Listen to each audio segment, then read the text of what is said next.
उन्हाळ्याची सुट्टी असो, शिमगा असो अथवा गणेशोत्सव या काळात कोकणासह राज्यातील विविध भागात जाण्याकरिता एस.टी प्रवासाला नागरिक पसंती देतात. त्यानुसार यंदाच्या उन्हाळी सुट्टीत गावी जाण्याकरिता ठाणे एस.टी विभागानं कंबर कसली आहे. प्रवाशांची वाढती संख्या लक्षात घेता योग्य आणि अचूक नियोजन करण्यात आलं आहे. नियमित सेवेसोबतच अतिरिक्त बस फेऱ्यांची भर घालत प्रवाशांना दिलासा देण्याचा प्रयत्न करण्यात येत आहे. उन्हाळी सुट्टीत शाळा महाविद्यालय बंद असल्याने आणि ग्रामीण भागात लग्नसराईचा हंगाम सुरू असल्यानं प्रवासाची मागणी वाढली आहे. त्यामुळे प्रवाशांना वेळेवर आणि सुरक्षित प्रवास मिळावा यासाठी एस.टी प्रशासनाकडून विशेष खबरदारी घेतली जात आहे.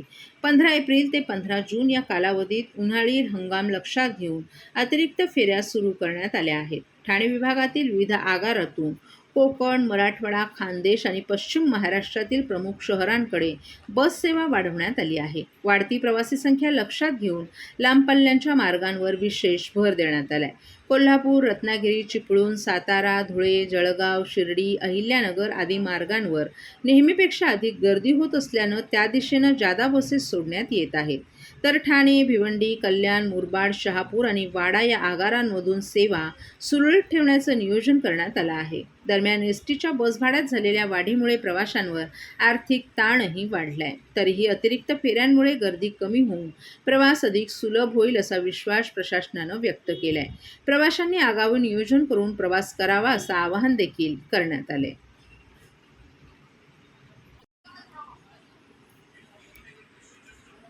ठाण्यातील काही भागात येत्या गुरुवारी 24 तास राहणार पाणीपुरवठा बंद. ठाणे महानगरपालिका क्षेत्रात मुंब्रा, दिवा, कळवा, माजिवडा, मानपाडा आणि वागळे प्रभाग समितीमध्ये महाराष्ट्र औद्योगिक विकास महामंडळामार्फत पाणीपुरवठा करण्यात येतो. महाराष्ट्र औद्योगिक विकास महामंडळाच्या पाणीपुरवठा योजनेच्या अंतर्गत जांभूळ जलशुद्धीकरण केंद्रातील जलाशयात 12वी गुरुत्ववाहिनीवर जलवाहिन्यांचं उन्नतीकरण आणि तातडीच्या देखभाल दुरुस्तीचं काम करण्यात येणार आहे. या कामानिमित्त गुरुवारी दुपारी 12 वाजल्यापासून शुक्रवारी 12 वाजेपर्यंत एकूण 24 तास पाणीपुरवठा बंद राहील. या शटडाऊनच्या कालावधीत ठाणे महानगरपालिकेअंतर्गत दिवा, मुंब्रा आणि कळवा प्रभाग समितीमधील सर्व भागांमध्ये आणि वागळे प्रभाग समिती अंतर्गत कोळशेत, खालचा गाव येथील पाणीपुरवठा 24 तास पूर्णपणे बंद राहील.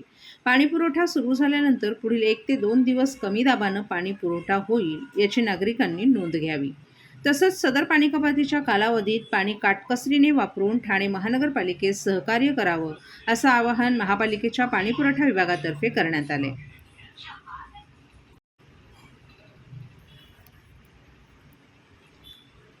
महाराष्ट्रात व्यवसाय करायचा आहे, गुणगाण मात्र हिंदीचं गायचं हे योग्य नाही असं सांगत महाराष्ट्रात जर व्यवसाय करायचा असेल तर मराठी अनिवार्य आहे असा इशाराच परिवहन मंत्री प्रताप सरनाईक यांनी पुन्हा एकदा दिलाय.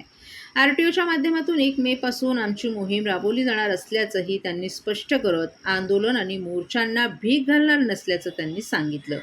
ओळा माजिवडा मतदारसंघात विहीर पुनरुज्जीवित प्रकल्पाच्या माध्यमातून नागरिकांना शुद्ध पाणी उपलब्ध करून देण्याचा महत्त्वपूर्ण उपक्रम राबवत येत असून या प्रकल्पाचा लोकार्पण कार्यक्रम सोमवारी लोकमान्य नगर येथे पार पडला. यावेळी मंत्री प्रताप सरनाईक यांनी मराठी सक्तीच्या मुद्द्यावर आपली भूमिका स्पष्ट करत कोणत्याही आंदोलनाला भीक घालणार नसल्याचं स्पष्ट केले. मीरा भाईंदर शहरात मराठी येत नसलेल्या वाहन चालकांची छाननी सुरू असून 29 एप्रिलला याबाबतचा अहवाल येणार आहे. तसंच 30 तारखेला आरटीओ अधिकाऱ्यांसोबत बैठक घेण्यात येणार असल्याचंही त्यांनी स्पष्ट केले. मराठी अनिवार्य करण्याचा निर्णय हा नवीन नसून 2019 पासून तो अस्तित्वात आहे. आपण काय चुकीचं बोललो? महाराष्ट्रात जर कोणाला व्यवसाय करायचा असेल, महाराष्ट्रात रिक्षा टॅक्सी चालवायची असेल तर त्या चालकाला मराठी समजण्या इतकं तरी मराठी यायला हवं असंही सरनाईक यांनी सांगितलं. महाराष्ट्रात व्यवसाय करायचं गुणगाण मात्र हिंदीचे गायचं हे योग्य नाही. इतर राज्यात हिंदी बोलली जाते का? मग महाराष्ट्रात मराठीबद्दल अभिमान असणं चुकीचं आहे का असा प्रश्नही त्यांनी उपस्थित केलाय. महाराष्ट्रात जर व्यवसाय करायचा असेल तर मराठी अनिवार्य आहे. त्यामुळे आरटीओच्या माध्यमातून 1 मे पासूनची आमची मोहीम कायम असल्याचंही सरनाईक यांनी सांगितलं. सर्व नागरिकांना आवाहन करण्यात येत आहे की सध्या डासांमार्फत पसरणाऱ्या डेंग्यू या आजाराचा प्रसार रोखण्यासाठी प्रत्येकाने पुढील प्रमाणे कार्यवाही करावी. डेंग्यू आजार एडिस इजिप्ती हा डास चावल्याने होतो. या डासांची पैदास साचलेल्या किंवा साचवलेल्या स्वच्छ पाण्यामध्ये होते. 8 दिवसांपेक्षा जास्त दिवस पाणी उघडे व साचून राहिल्यास त्यात डास अंडी घालतात. अंड्यांच्या अळ्या तयार होऊन पुढे डास तयार होतात. यासाठी आपल्या घरातील पाणी साठे, उदाहरणार्थ बॅरल्स, पिंपे, टाक्या, हौद, रांजणे इत्यादी दर आठवड्याला रिकामे करून घासून पुसून कोरडे करून पुन्हा भरावे. 1 दिवस कोरडा दिवस म्हणून पाळावा. पाणी साठ्यांना घट्ट झाकणे बसवावीत किंवा जुनी साडी, चादर, धोतर यांनी बांधून झाकून ठेवावीत, म्हणजे डास त्यात जाऊन अंडी घालणार नाहीत. घराच्या गच्चीवर, आजूबाजूला, अंगणात कोठेही पाणी साचू देऊ नये. भंगार सामान उघड्यावर टाकू नये. उदाहरणार्थ टायर्स, प्लास्टिक सामान, कुंड्या, टाकाऊ वस्तू इत्यादी. अशा सामानात पावसाचे पाणी साठून त्यात डेंग्यूच्या डासांची पैदास होते. घरातील कूलर्स, फ्रीजच्या पाठीमागील ट्रे हे देखील वेळोवेळी कोरडे करावेत. लक्षात ठेवा, नुसत्या फवारणीने डास घनता कमी होत नाही, तर त्यासाठी डास पैदास ठिकाणे नष्ट करणे ही आपल्या सर्वांची जबाबदारी आहे. कोणताही ताप अंगावर न काढता जवळच्या शासकीय रुग्णालयात मोफत औषधोपचार घ्या. अशा प्रकारे नागरिकांनी सहकार्य केल्यास डेंग्यूचा प्रसार रोखणे सहज शक्य आहे.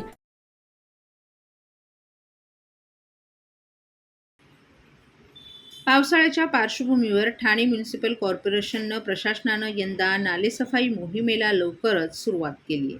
मुंब्रा परिसरानंतर आता शहरातील विविध भागांमध्ये नालेसफाईची कामं वेगानं सुरू करण्यात आली असून संबंधित कामांचा आढावा घेण्यासाठी अधिकाऱ्यांनी देखील प्रत्यक्ष पाहणी केली आहे. ठाणे महापालिकेचे आयुक्त सौरभराव, महापौर शर्मिला पिंपळकर, उपमहापौर कृष्णा पाटील तसंच स्थानिक नगरसेवक आणि अधिकाऱ्यांनी माजिवडा, वट्टकनगर आणि उथळसर या परिसरातील लहान मोठ्या नाल्यांची पाहणी केली. या पाहणीदरम्यान काही नाल्यांची दुरावस्था असल्याचं निदर्शनास आलं. संबंधित नाल्यांचं ऑडिट करून आवश्यक दुरुस्ती तातडीने करण्याचे निर्देशही देण्यात आले.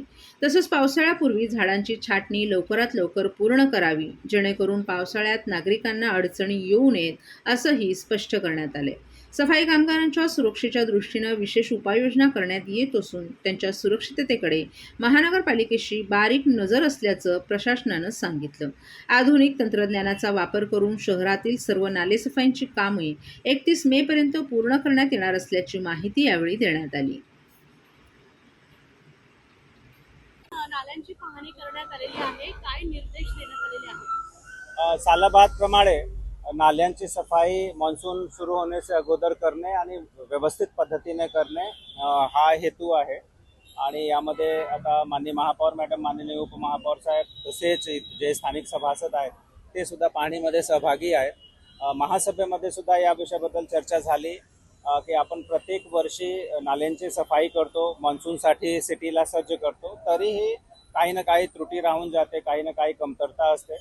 म्हणून शास्त्रोक्त पद्धतीने नाल्याची सफाई कसे करता येईल, एकूण नाल्यांची संख्या, एकूण त्याची लांबी, किती क्युबिक मीटर त्याच्यातून गाळ निघणार आहे, हा एक ॲस्पेक्ट आहे. जे गाळ आहे तो किती दिवस बाहेर ठेवायचा आहे ड्राय होण्यासाठी, आणि ड्राय झाल्यानंतर कोणती लोकेशनवर त्याला आपण शिफ्ट करत आहोत त्याची आपल्याला मॅपिंग करणे खूप आवश्यक आहे. सो लास्ट इयर आपल्याकडे एकूण 3 कॉन्ट्रॅक्टर काम करत होते. यावर्षी आपल्याला 7 कॉन्ट्रॅक्टर्स भेटले आहेत. 7 कॉन्ट्रॅक्टर्सच्या मदतीतून आपण साधारणतः 186 किलोमीटर लांबीचे जे नाले आहेत त्यांची क्लिनिंगचा दायित्व आपण हाती घेतला आहे. माननीय महापौर मॅडमने 31 मे पर्यंतची आपल्याला डेडलाईन दिली आहे की मान्सून सुरू होण्याच्या अगोदर हे क्लिनिंगचं काम 30-31 मे पर्यंत संपवला पाहिजे. आणि हा काम कंप्लीट झाल्यानंतर यथावकाश लवकरात लवकर जे साचलेली गाळ आहे जे बाहेर आपण काढतो त्याला सुयोग्य ठिकाणावर हलवणे. सो या संपूर्ण ही जी एक्सरसाइज चालू झाली आहे मागील 4-5 दिवसापासून, त्यामध्ये काम किती योग्य पद्धतीने होत आहे, प्रतिदिवसचा बार चार्ट काय आहे, प्रतिदिवस किती लेंथ कव्हर होणे अभिप्रेत आहे. एखादा कॉन्ट्रॅक्टर त्याची स्पीड कमी असेल तर त्याला मशिनरी आणि मॅनपॉवर उपलब्ध करून देणे. आणि हे पाणीच्या दरम्यानच इतर बरेचसे मुद्दे सुद्धा लक्षात येतात आपले, की एखाद्या ठिकाणी कल्वर्ट चोकअप आहे किंवा एखादा ब्रिज किंवा कल्वर्ट खूप जुना आहे किंवा एखाद्या ठिकाणी रस्त्याचा विस्तार झाला परंतु मध्येच आपले अजून झाडे आहेत किंवा अनधिकृत पार्किंग होत आहे, तर असेही विषय आपल्या लक्षात येतात. माननीय महापौरांनी पाहणीच्या दरम्यान बरेच काही निर्देश दिले आहे ते डिपार्टमेंटच्या सर्व अधिकाऱ्यांनी त्याची नोंद घेतली आहे. मान्सूनची जी तयारी आहे ते मुख्यतः मोठे समन्वयाचं काम असतो, कारण ठाणा महानगरपालिका क्षेत्रामध्ये महापालिका, MMRDA, मेट्रो, त्याच्यानंतर MSRDC, नॅशनल हायवे हे बरेचशी एजन्सीज एकाच वेळी काम करतात आणि जोपर्यंत त्यांच्यामध्ये समन्वय होत नाही तोपर्यंत मान्सूनची तयारी होऊ शकत नाही. आता प्रत्येक वर्षीप्रमाणे यावर्षी सुद्धा आता सगळे डिपार्टमेंट बरोबर घोडबंदर रोड आणि सिटीचे इतर जे क्रिटिकल एरिया आहे त्याची पाहणीचा कार्यक्रम सुद्धा आपण नियोजित केला. त्यामध्ये सुद्धा महापौर मॅडमला निमंत्रित करायचं आहे. आणि मान्सूनच्या दरम्यान सुद्धा जो आपल्याला ज्या गोष्टीची खात्री करायची आहे ती म्हणजे की सर्वोच्च पातळीच्या कोऑर्डिनेशन ठेवून आपला जे रिस्पॉन्स टाईम आहे तो कमी करणे. एखाद्या ठिकाणी तक्रार आली की लगेच त्याचं निराकरण करण्यासाठी आपल्याकडे टीम असली पाहिजे. ही सगळी तयारी आपण सतत करत आहोत आणि मला कंप्लीट कॉन्फिडन्स आहे की 31 मे पर्यंत आपण मान्सून प्रिपेअर्डनेससाठी जेवढी आपल्याला अभिप्रेत तयारी आहे ते आम्ही कंप्लीट करून घेणार.